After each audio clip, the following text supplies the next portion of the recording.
Hello friends, welcome to trading Hunar. आज हम इस वीडियो में एनबीसीसी इंडिया लिमिटेड का फंडामेंटल एनालिसिस करेंगे। ये एनालिसिस हम FY20 का करेंगे, यानी जो साल मार्च 2020 में खत्म हुआ है हम उसका फंडामेंटल एनालिसिस यहाँ पर करेंगे। ये पूरे एक साल का एनालिसिस होगा और हम इसके लिए पाइथ्रोस्की स्कोर की मदद लेंगे। पाइथ्रोस्की स्कोर के बारे में यदि आप नहीं जानते हैं तो कोई परेशानी की बात नहीं है, क्योंकि इस वीडियो में मैं उसको एक्सप्लेन करता चलूंगा ताकि आपको पाइथ्रोस्की स्कोर के बारे में नॉलेज हो जाए और आप ये भी जान जाएं कि एनबीसीसी इंडिया लिमिटेड का पाइथ्रोस्की स्कोर क्या है और वो कितनी फंडामेंटली स्ट्रॉन्ग कंपनी है। पाइथ्रोस्की स्कोर की शुरुआत प्रोफेसर जोसेफ पाइथ्रोस्की ने की, जो कि स्टैनफोर्ड यूनिवर्सिटी में अकाउंटिंग के प्रोफेसर थे। इसमें टोटल 9 क्राइटेरिया होते हैं और कंपनी को उन क्राइटेरिया को फुलफिल करने पर एक एक पॉइंट मिलता है। इस प्रकार से कोई भी कंपनी मैक्सिमम 9 पॉइंट्स अचीव कर सकती है, लेकिन कैटेगराइजेशन के हिसाब से यदि कोई कंपनी 7, 8 या 9 का स्कोर अचीव करती है तो वो एक स्ट्रॉन्ग फंडामेंटल वाली कंपनी कहलाती है। वहीं जो कंपनियां 4, 5 या 6 का स्कोर अचीव करती हैं वो एवरेज फंडामेंटल वाली कंपनीज कहलाती हैं। लेकिन यदि कोई कंपनी 0, 1, 2 या 3 का स्कोर अचीव करती है तो फ्रेंड्स हमें ऐसी कंपनीज में इन्वेस्टमेंट करने से बचना चाहिए, क्योंकि ये कंपनियां पुअर फंडामेंटल कंपनियां होती हैं।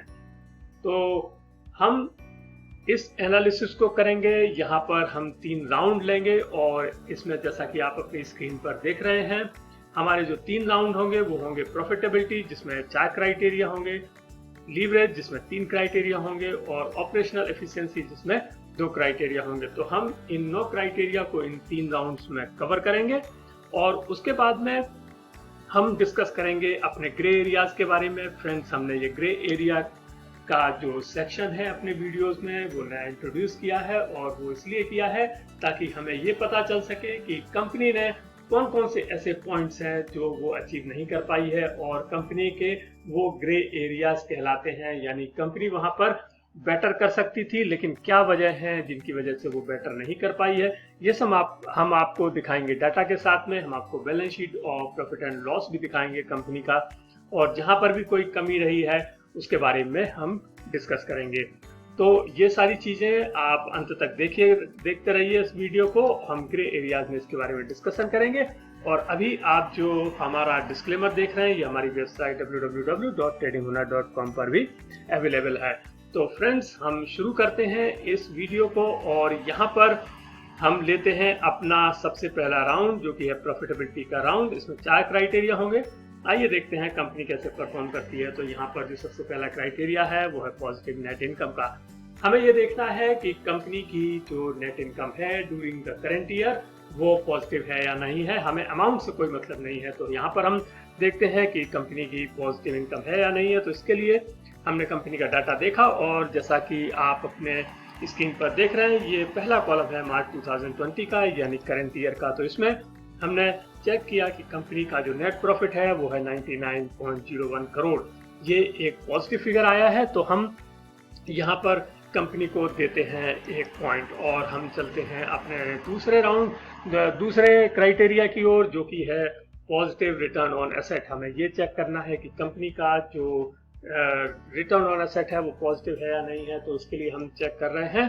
हमने यहाँ पर देखा कि कंपनी का जो फर्स्ट कॉलम है यानी कि मार्च 2020 का, ये रिटर्न ऑन एसेट का है परसेंटेज 0.62% आ रहा, जो कि एक पॉजिटिव है। तो ये भी एक पॉजिटिव फिगर है और इसलिए यहाँ पर भी कंपनी को 1 पॉइंट और मिलेगा। और अब हम चलते हैं अपने तीसरे क्राइटेरिया में। तीसरा क्राइटेरिया है पॉजिटिव ऑपरेटिंग कैश फ्लो का। हमें ये चेक करना है कि कंपनी का जो ऑपरेटिंग कैश फ्लो है, या जिसे हम साधारण भाषा में कैश फ्लो फ्रॉम ऑपरेशंस कहते हैं, वो पॉजिटिव है या नहीं है। यदि ये पॉजिटिव होगा तो कंपनी को 1 पॉइंट मिलेगा। तो आइए चेक करते हैं। हमने इसके लिए कंपनी की वेबसाइट में जाकर के इनका ऑपरेटिंग कैश फ्लो डाउनलोड किया। जैसा कि आप अपनी स्क्रीन में देख रहे हैं ये है cash flow from operating activities. और यहाँ पर नीचे आकर के आप देखिए ये फिगर्स जो हैं वो लैक्स में हैं। तो जब हम इनको करोड़ में कन्वर्ट करेंगे तो ये हो जाएगा 112.83 करोड़। तो जैसा कि मैंने यहाँ पर स्क्रीन में लिखा हुआ है कि operating cash flow is 112.83 crore in current year. Therefore, the company will get 1 point। तो यहाँ पर हम कंपनी को 1 पॉइंट देते हैं और इस प्रकार से हमारे 3 क्राइटेरिया कंप्लीट हुए पहले राउंड के, और अब हम जाते हैं अपने चौथे क्राइटेरिया की ओर। ये थोड़ा सा ट्रिकी है और इसमें हमें कैश फ्लो फ्रॉम ऑपरेशंस जो अभी हमने थर्ड क्राइटेरिया में चेक किया है उसको फर्स्ट क्राइटेरिया वाले पॉजिटिव नेट इनकम के साथ में कंपेयर करना है। और यदि operating cash flow net income से ज्यादा होगा तो हम कंपनी को 1 पॉइंट देंगे। तो जैसा कि आप अपनी स्क्रीन में देख रहे हैं, फोर्थ क्राइटेरिया में क्या लिखा हुआ है कि cash flow from operations should be greater than net income. तो हम चेक करते हैं, और यहाँ पर हमने ऑलरेडी ये सब हम चेक कर चुके हैं पहले अपने क्राइटेरिया 3 और क्राइटेरिया 1 में। तो जैसा कि आप देख रहे हैं, हमारा जो कैश फ्लो फ्रॉम ऑपरेशंस है ये है 112.83 और जो नेट इनकम है वो है 99.01 करोड़। तो इस प्रकार से हम कह सकते हैं कि जो नेट कैश फ्रॉम ऑपरेशंस हैं वो नेट इनकम से ज्यादा है, और कंपनी ने इस कंडीशन को भी फुलफिल कर लिया है और कंपनी को 1 पॉइंट मिलता है। और इस प्रकार से प्रॉफिटेबिलिटी में कंपनी को मिलते हैं 4 पॉइंट्स। अब हमारा पहला राउंड खत्म हुआ है। हमारा पहले राउंड में कंपनी को मिलते हैं 4 पॉइंट्स और कंपनी का पैट्रोस स्कोर हो जाता है 4। तो आपने देखा कंपनी ने एक अच्छा परफॉर्मेंस दिया अपने प्रॉफिटेबिलिटी के राउंड में, और 4 में से 4 पॉइंट कंपनी लेकर के आई है। और अब हम देखते हैं इसका दूसरा राउंड, और ये है लीवरेज और लिक्विडिटी का। तो आइए चेक करते हैं कि कंपनी कैसे परफॉर्म करती है। इसमें 3 क्राइटेरिया हैं, जैसा आप अपनी स्क्रीन पर देख रहे हैं। हमारा जो सबसे पहला क्राइटेरिया है वो है lower ratio of long term डेब्ट इन करंट ईयर। हमें ये चेक करना है कि कंपनी का जो लॉन्ग टर्म डेब्ट है करंट ईयर में वो पिछले साल की अपेक्षा कम होना चाहिए। फ्रेंड्स, आपको अब राउंड 2 और राउंड 3 में लोअर और हायर वर्ड्स दिखेंगे। इनका मतलब है कि हमें अपने डाटा को, हमें अपने फिगर्स को जो कि करंट ईयर में है उनको प्रीवियस ईयर के फिगर से कंपेयर करना है। यानी मार्च 2020 को हमें मार्च 2019 के फिगर से कंपेयर करना है। तो यहाँ पर जो लॉन्ग टर्म डेब्ट है ये शो करता है कंपनी के लीवरेज को। हमें ये देखना है कि कंपनी की जो लीवरेज पोजीशन है वो कम हुई है या नहीं है, यानी हमें चेक करना है कि लास्ट ईयर से ये कम है या नहीं है। तो हम चेक करते हैं दोनों साल के फिगर्स को। हमने यहाँ पर चेक किया, आप देख सकते हैं स्क्रीन में। लास्ट ईयर इसका जो डेब्ट टू इक्विटी था वो था 0.00 और इस साल भी ये है 0.00। इसका कारण है फ्रेंड्स कि इस कंपनी के पास कोई डेब्ट नहीं है, ये डेब्ट फ्री कंपनी है, और इसीलिए यहाँ पर ये हम इसको कहेंगे कि कंपनी का कोई भी लीवरेज पोजीशन खराब नहीं हुई है, क्योंकि सेम है तो ये 0 से 0.00 ही है। तो हम कंपनी को यहाँ पर देते हैं 1 पॉइंट, क्योंकि इसके फंडामेंटल पर कोई फर्क नहीं पड़ा है। तो यहाँ पर हम देंगे कंपनी को 1 पॉइंट और आगे चलते हैं।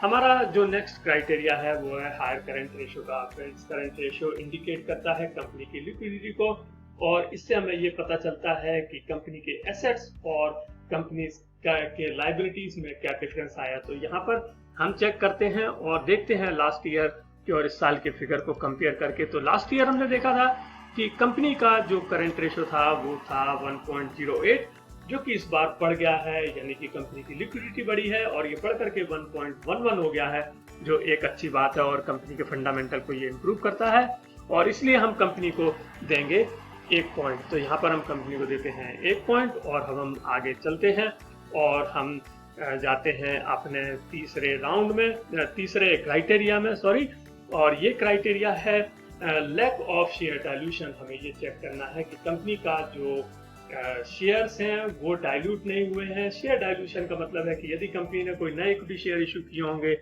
करंट ईयर में, तो हम कहेंगे कि कंपनी ने अपने इक्विटीज को डाइल्यूट किया है, और ऐसे कंडीशन में कंपनी को कोई पॉइंट्स नहीं मिलेगा। तो हमने चेक किया कंपनी की जो cash flow from financing activities होती है, हमने उससे चेक किया, और जैसा कि आप देख रहे हैं यहाँ पर कोई भी नया इक्विटी शेयर नहीं आया है, कोई भी नया इक्विटी शेयर से पैसा नहीं आया, इसलिए हम कंपनी को यहाँ पर देंगे पूरा 1 पॉइंट। तो हम कंपनी को देते हैं 1 पॉइंट, और इस प्रकार से लीवरेज के कंपनी के हो जाते हैं 3 पॉइंट्स। और हमारा दूसरा राउंड खत्म हुआ। दूसरे राउंड में कंपनी को मिलते हैं 3 में से 3 पॉइंट्स और कंपनी का स्कोर हो जाता है 7। तो हमारे 2 राउंड कंप्लीट हुए और अब हम चलते हैं अपने तीसरे राउंड में, जो कि है ऑपरेशनल एफिशिएंसी का राउंड, और इसमें है 2 क्राइटेरिया। आइए देखते हैं वो कौन कौन से क्राइटेरिया है। सबसे पहला क्राइटेरिया है हाई ग्रॉस मार्जिन का। हमें ये चेक करना है कि कंपनी का जो ग्रॉस मार्जिन है या ग्रॉस प्रॉफिट रेशियो है वो पिछले साल की अपेक्षा ज़्यादा है या नहीं है। फ्रेंड्स, ग्रॉस मार्जिन का मतलब है कि कंपनी की ऑपरेशनल एफिशिएंसी के बारे में हम बात कर रहे हैं। हमें ये चेक करना है कि कंपनी की ऑपरेशनल एफिशिएंसी बड़ी है या नहीं है। यदि बड़ी होगी तो उसका फंडामेंटल स्कोर बढ़ेगा और हम कंपनी को 1 पॉइंट देंगे। तो यहाँ पर हमने चेक किया दोनों साल के फिगर्स को, तो हम देख रहे हैं कि लास्ट ईयर जो इनकी ग्रॉस प्रॉफिट मार्जिन था वो था 5.76%, जो कि मार्च 2020 में यानी करंट ईयर में कम होकर के 3.82% हो गया है। यानी इसका मतलब ये हुआ कि कंपनी की जो ऑपरेशनल एफिशिएंसी है वो कम हुई है, ग्रॉस मार्जिन कम हुआ है, और ऐसी कंडीशन में हम कंपनी को देते हैं 0 पॉइंट। तो हम कंपनी को यहाँ पर देंगे 0 पॉइंट और हम आगे चलते हैं। हमारे लास्ट क्राइटेरिया में, नवे क्राइटेरिया में, वो है हायर एसेट टर्नओवर रेशियो। तो asset turnover ratio basically indicate करता है कि कंपनी ने अपने जो रेवेन्यू है वो अपने एसेट्स के हिसाब से कितना जनरेट की है। तो ये एक रेशियो होता है रेवेन्यू और टोटल एसेट्स का। तो हम चेक करते हैं, इससे हमें ये पता चलता है कि कंपनी ने अपनी ऑपरेशनल एफिशिएंसी में क्या किया है। तो हमने देखा कि लास्ट ईयर जो एसेट टर्नओवर रेशियो था कंपनी का वो था 75.92%, और ये मार्च 2020 में यानी करंट ईयर में कम हो गया है, 64.50 हो गया है। तो इस प्रकार से हम कह सकते हैं कि कंपनी ने अपनी जो ऑपरेशनल एफिशिएंसी है उसमें कोई इम्प्रूवमेंट नहीं किया है, बल्कि इसकी ऑपरेशनल एफिशिएंसी खराब हुई है, और यहाँ पर कंपनी को मिलता है 0 पॉइंट। इस प्रकार से ऑपरेशनल एफिशिएंसी में कंपनी को कोई भी पॉइंट नहीं मिला और यहाँ पर मिलते हैं इसको 0 पॉइंट। और हमारा तीसरा राउंड खत्म हुआ। तीसरे राउंड में कंपनी को मिलते हैं 0 पॉइंट और कंपनी का जो स्कोर हो जाता है वो हो जाता है 7। तो फ्रेंड्स, जैसा कि हमने आपको पहले बताया था कि यदि कोई कंपनी 7, 8 या 9 का स्कोर अचीव करती है तो वो एक स्ट्रॉन्ग फंडामेंटल वाली कंपनी कहलाती है। लेकिन अभी हम देखेंगे इसके ग्रे एरियाज और उसके बाद में हम देंगे अपना जो डिसीजन है और हम ये बताएंगे कि आपको कि कंपनी ने कहाँ कहाँ अचीव किया है। ये हम सब आपको फिगर्स के साथ में बताएंगे। तो जस्ट आप वेट करिएगा और हम आते हैं इसके ग्रे एरियाज में। तो ये हमारा ग्रे एरिया है और जैसा कि आप देख रहे हैं कंपनी ने 9 में से 7 पॉइंट्स हासिल किए हैं और इसने प्रॉफिटेबिलिटी लीवरेज में कोई प्रॉब्लम नहीं है इसको, और यहाँ पर ऑपरेशनल एफिशिएंसी में इसने 2 में से केवल 0 पॉइंट मिला है इसको, और 2 पॉइंट इसने जो खोए हैं वो हैं ऑपरेशनल एफिशिएंसी में। तो हमारा ये जो ग्रे एरिया है वो तीनों के बारे में डिस्कस करेगा।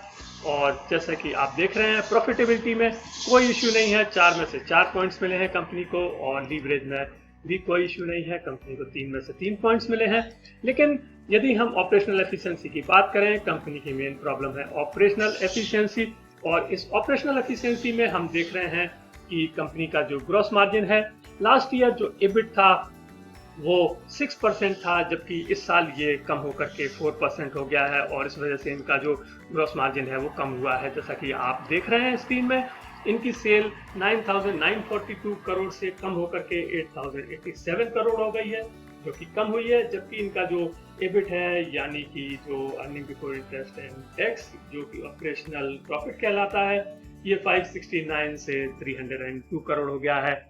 और इस प्रकार से इसमें ज़्यादा कमी आई है, और जो इनका ग्रॉस मार्जिन है उस वजह से कम हुआ है, क्योंकि लास्ट ईयर ये था 6% एबिट और इस बार ये 4% हो गया है। और जो दूसरा इशू है इनका वो है एसेट टर्नओवर रेशियो का। तो फ्रेंड्स, एसेट टर्नओवर रेशियो में क्या हुआ है कि कंपनी का जो टोटल एसेट्स हैं वो 4% से कम हुए हैं, लेकिन इनकी रेवेन्यू 23% से डाउन हुई है। तो यहाँ पर आप देख सकते हैं इनका जो टोटल एसेट्स हैं वो 13,095 करोड़ से कम होकर के 12,536 करोड़ हो गए, यानी इसमें 4% की कमी आई है।